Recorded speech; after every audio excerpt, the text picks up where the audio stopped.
To भी explain करना है। तो हमारा ये जेट है, पोलर फ्रंट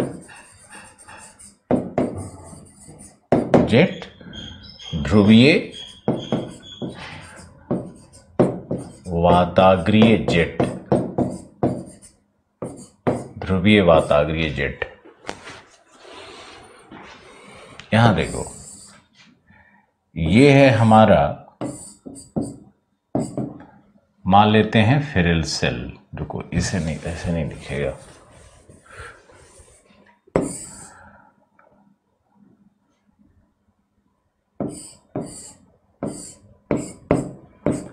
इसको हम मान लेते हैं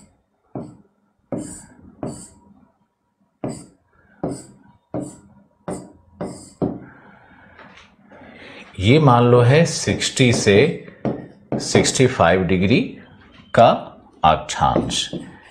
यह 90 डिग्री नॉर्थ, ध्यान से देखते रहो। और यहां पर है हमारा कोल्ड एयर, यहां पे है। कौन सा पवन है ये? ध्रुवीय पूर्वा। और इस भाग में तो भाई सिंकिंग हो रहा है, इस भाग में सिंकिंग हो रहा है।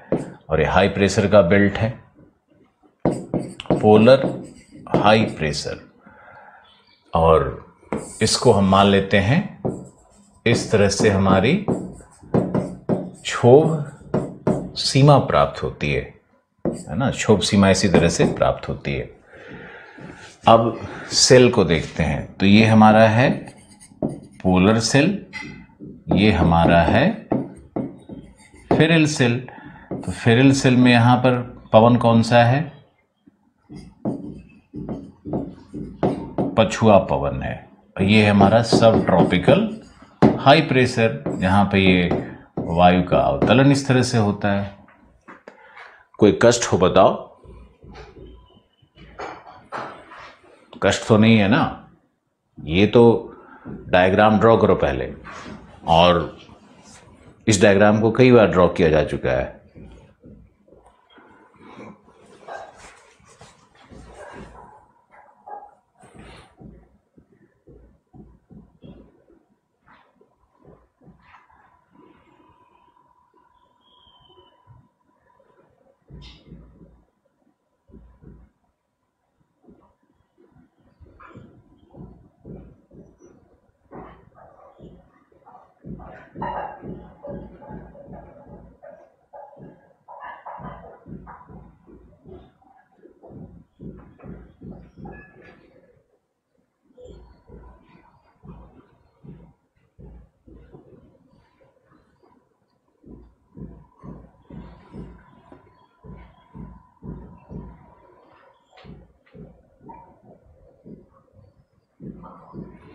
अब देखो इसमें क्या होगा।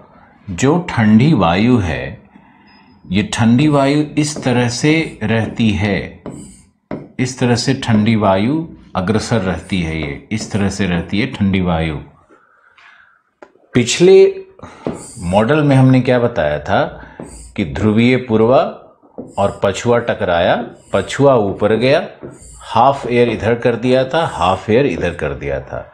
याद है ना? ये बन गया था पोलर सेल, ये बन गया था फेरल सेल। लेकिन यहां पे आ गया था हाई प्रेशर, ये हो गया था लो प्रेशर, और यहां पर था हाई प्रेशर। सब पोलर लो, पोलर हाई। अब ये देखना है, ये सब ट्रॉपिकल। हमने जितनी आसानी से वायु को उठा करके और सीधे इधर गिरा दिया, ऐसा नहीं होता है। वो किस तरह से, वो मैकेनिज्म क्या है, उसको दर्शाया जा रहा है। ध्यान से देखो। एक्चुअली ऐसा नहीं होता है कि यहां से वायु उठी, ये वायु यहां से उठेगी और सीधे चली गई पोल की ओर, ऐसा नहीं होगा।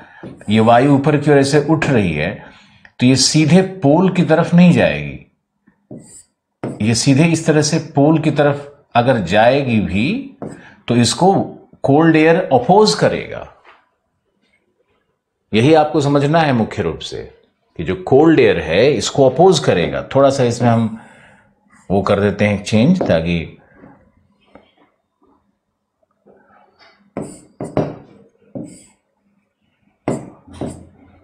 थोड़ा एरिया और बढ़ा दिया मैंने। तो ये जो वार्म एयर यहाँ जो उठ रहा है फेरल सेल के अंदर में, ये जो वार्म एयर उठ रहा है यहाँ पर, ये सब वार्म एयर इस तरह से ध्रुवों की ओर जाने का प्रयास करता है, और कुछ तो इधर मुड़ ही जाएगा, है ना। जब ये प्रयास करता है तो कोल्ड एयर जो इस दिशा से आ रही है, ये कोल्ड एयर जो इस दिशा से आ रही है, ये दोनों आपस में टकराएगा, और टकराने के बाद कोरियोलिस प्रभाव से ये वायु का यहां पर जो संचरण बनेगा, कलर फिर चेंज कर दे रहे हैं ताकि आपको ग्रीन से, अब देखो ये टकराने के बाद कुछ इस तरह से यहां पर एक वेव जैसा बन जाएगा, और ये जो वायु है येलो कलर वाली, ये वायु इधर की ओर संचरित होने लगती है, गर्म वायु इस दिशा में संचरित होने लगती है। कुछ इस तरह का दृश्य बनता है। इसी को हम यहां दिखाते हैं स्टेज 1 में, इसी को इंडेक्स साइकिल कहेंगे। अब बहुत ध्यान से देखना है, इंडेक्स साइकिल में क्या होने वाला है कि हमारा इधर से कोल्ड एयर आ रहा है ध्रुवीय पूर्वा वाला, और इधर से पछुआ का ये प्रवाह है। तो ये बीच में बनेगा इस तरह से जो वायु प्रवाह बन जाता है 60 डिग्री के आसपास में, या 65, यही कहलाता है स्थैतिक। ये स्थैतिक तरंग बन रहा है यहां पर, इसी को स्थैतिक तरंग कह रहे हैं कि ये वायु, ये जो है ना पूर्वा, ये तो इधर पछुआ बन जाएगी, और इसको भी अपनी तरफ ये ड्रैग करने लगता है इस तरह से। देखो इसको, ये बनता है स्थैतिक तरंग। चूंकि ये गर्म वायु सक्रिय है तो ये क्या करता है कि ड्राइव करता है इधर, राइटवर्ड होगा ना डिफ्लेक्शन, तो राइटवर्ड डिफ्लेक्शन होगा। मिक्स तो हो नहीं पा रहा है, कन्वर्जेंस तो होगा नहीं। अब कन्वर्जेंस नहीं होगा तो ये टकरा करके राइट की तरफ मुड़ रहा है। अब राइट की तरफ ही मुड़ने लगा तो कोल्ड एयर को भी अपनी तरफ घसीटने लगेगा, ड्रैगिंग इफेक्ट लाएगा। तो अंत में क्या होने लगा कि एक पछुआ जैसा, यहां पर पछुआ जैसा एक स्थिति बनने लगता है। अभी पछुआ बना नहीं है, लेकिन पछुआ इसी स्थिति बन जाती है, स्थैतिक रहता है मोर और लेस। ये जो सेक्टर है इसमें ये लगभग स्थैतिक हो जाता है, इसी को स्थैतिक तरंग कहते हैं। अब सेकेंड फेज में आओ, तो सेकेंड फेज में क्या होगा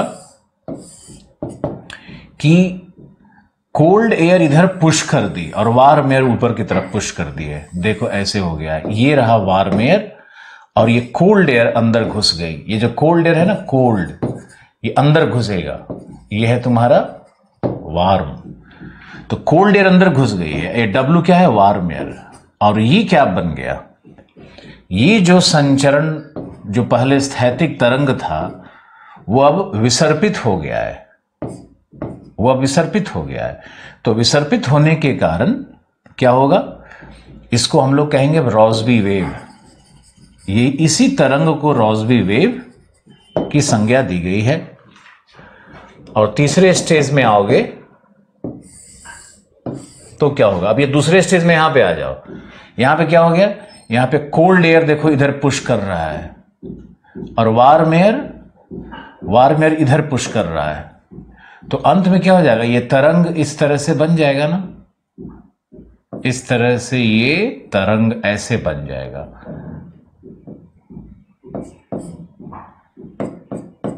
देखो ये कैसे तरंग बन गया, 3 डायमेंशनल में बिल्कुल। देखो यहां नहीं समझ पाओगे तो कभी नहीं, never, if not here then never. हमारा ये बहुत फेमस डायलॉग था।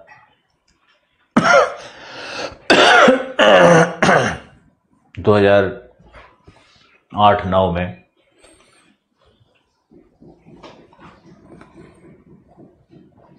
देखो कैसे वेव कैसे बन जाता है, रॉसबी वेव बन गया ये। अब यही रॉसबी वेव जब और विसर्पण करेगा, यही रॉसबी वेव जब और विसर्पण कर लेगा तो इसी को हम लोग क्या बोलेंगे, यही बन जाता है पोलर फ्रंट जेट। और ये कौन है, कोल्ड, इधर कौन है, वार्म। इधर क्या बना, गर्त, ये जेट का गर्त है। और इधर क्या बना, इधर बना है जेट का श्रिंग, ये बना है जेट का श्रिंग। तो गर्त और श्रिंग कैसे बनता है, उसको आप देखो। पांचों जेट को एक्सप्लेन करने के बाद एक सामान्य डिस्कशन और लेंगे। कभी मत सोचना कि हम बिना समझाए, बिना तुम्हारे संतुष्टि के कभी निकल जाएंगे, कभी नहीं ऐसा होगा। तो आप देखो, ये 1 2 3 स्टेज आ गया।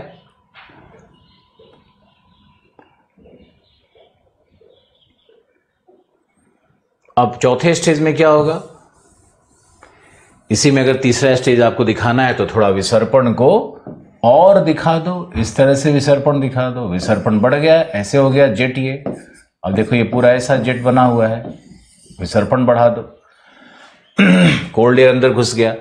अभी बताओ, जो कोल्ड एयर पहले यहां 60 पे था, वह कोल्ड एयर अब यहां 40 पे पहुंचा है कि नहीं? आंख खोल करके ध्यान से देखिए। जो कोल्ड एयर पहले 60 पे था, जब 60 पे होगा तो उसको हाई इंडेक्स कहेंगे, और जब ये कोल्ड एयर पुश करके यहां पहुंच गया 40 पे, तो अब इसको क्या बोलेंगे? लो इंडेक्स। अब कोल्ड एयर यहां पहुंचा हुआ है और वार्म इधर चला गया है। अब देखो, वार्म एयर 60 और उसके आगे पहुंच रहा है। अब क्या होगा चौथे स्टेज में कि 40 के पास जब कोल्ड एयर पहुंच गया, कोल्ड एयर 40 के पास नीचे ऐसे पहुंच गया, तो